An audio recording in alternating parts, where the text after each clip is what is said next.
આપણા દીકરા દીકરીઓ ખાસ કરીને મહિલાઓમાં આપણી દીકરીઓમાં 5-7 દીકરા જણવાની હવે તાકાત છે ખરી? આપણી માડી હતી ને એ ઘણી વખત ભેંસો દોતા દોતા ગાયો દોતા દોતા અરે મેં તો એવું પણ સાંભળ્યું છે વાડીએ ડિલિવરી કરી દીધી હોય આવી પણ આપણી માઓ હતી.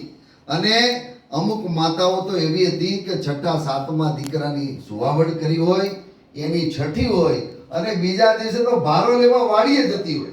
આ બધું આપણે જોયું હતું. હું આ દાખલો એટલા માટે આપું છું કે અત્યારે હવે પછીની આપણી પેઢીમાં આ ક્ષમતાના દર્શન થાય છે તમને નહીં થઈ શકે. તો આ છે શું? આનાથી એક ભયંકર પરિસ્થિતિ અકાળે અવસાન. અત્યારે નાના બાળકો તમે જુઓ તો હાર્ટ એટેક, ઘણા સ્કૂલના પગથિયા ચડે અને પડી જાય.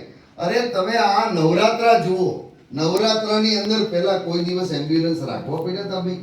કોઈ દિવસ નહીં. રાતના 2-3 વાગ્યા સુધી ગરબા લેતા હોય, કોઈને શું કહેવાય કે પ્રેશર પણ વધતું નહીં. અને અત્યારે કેવી સ્થિતિ ઊભી થઈ છે. આ બધી વાતો એટલા માટે મૂકવામાં આવે છે કે અત્યારે જો આપણે મોબાઈલ ફોનમાં આપણી ભૌતિક સુખ સગવડતામાં આપણી ખાલી સમૃદ્ધિના વિકાસમાં જો આપણે આપણી માનસિકતા બનાવશું ને અને રસાયણને જો આડેધડ વાપરશું ને તો આ સમય દૂર નથી.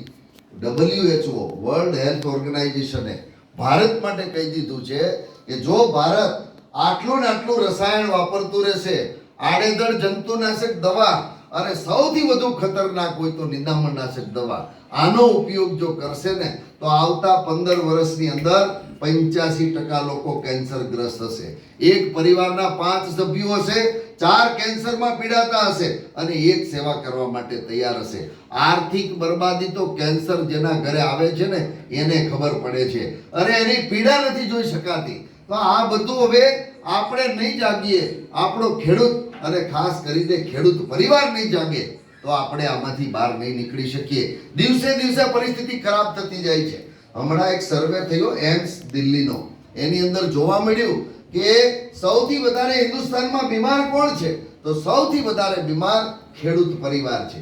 એનું કારણ છે ખેડૂત પરિવાર સૌથી પહેલા રસાયણ સાથે સંપર્કમાં આવે છે. સૌથી પહેલા રસાયણની અસર ખેડૂત પરિવારને થાય છે. શાકભાજી, કઠોળ, ધાન્ય દવા છાંટી અને પહેલું ઘરે આવે છે. તમને એવું લાગે છે કે અમે આ શાકભાજીમાં દવા નથી છાંટી, અમને કંઈ નહીં થાય, પણ તમે રસાયણ જે ખેતરમાં નાખો છો અથવા તો રસાયણના છંટકાવથી આ બધા ધાન્ય અને ખાદ્ય પાકોમાં રસાયણના જે અવશેષો આવે છે એ બહુ મોટું નુકસાન આપણને કરે છે. હમણાં તમે જો જોયું હોય તો દિવ્ય ભાસ્કરે રાજસ્થાનમાં એક હેડલાઇનમાં સમાચાર આપ્યા હતા. 105 માતાઓ એવી લીધી જેણે હમણાં જ બાળકોના જન્મ આપ્યા હતા અને બાળકોને ધવડાવતી હતી. આ માતાઓના દૂધને એકત્ર કરવામાં આવ્યું અને એને પૃથ્થકરણ માટે લેબોરેટરીમાં મૂકવામાં આવ્યું. 105 માતાના ધાવણમાં આ રસાયણના અવશેષોનું પ્રમાણ એટલું બધું જોવા મળ્યું કે જો એ બાળકોને પીવડાવે ધાવણ તો એ બાળકોનું આરોગ્ય ખતરામાં રહે. એનો અર્થ એવો કે માતાનું ધાવણ જે અતિ શું કહેવાય કે આપણે તંદુરસ્ત ગણીએ કે બાળક માનું ધાવણ પીવે એટલે એને કોઈ બીજી બીમારી ન આવે, એ પણ રસાયણગ્રસ્ત થયું છે. આજે આપણું પાણી, આપણો ખોરાક અને આપણી હવા, આ બધું પ્રદૂષણ જે થયું છે એમાં રાસાયણિક ખેતીનો 24% ફાળો છે.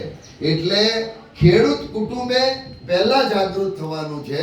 અને પ્રાકૃતિક ખેતી છે ને એ એવી ઉત્તમ ખેતી અત્યારે ઉભરી આવી છે. મિત્રો, અમારા ડૉક્ટર સ્વપ્નિલે જે વાત કરી કે ભાઈ અમે લિટરેચર આપ્યું છે, લિટરેચરમાં તમે કદાચ વાંચી શકો કે ન વાંચી શકો, પણ અત્યારે હું બહુ ટૂંકમાં પ્રાકૃતિક ખેતીના અમુક મુદ્દા હું કહીશ.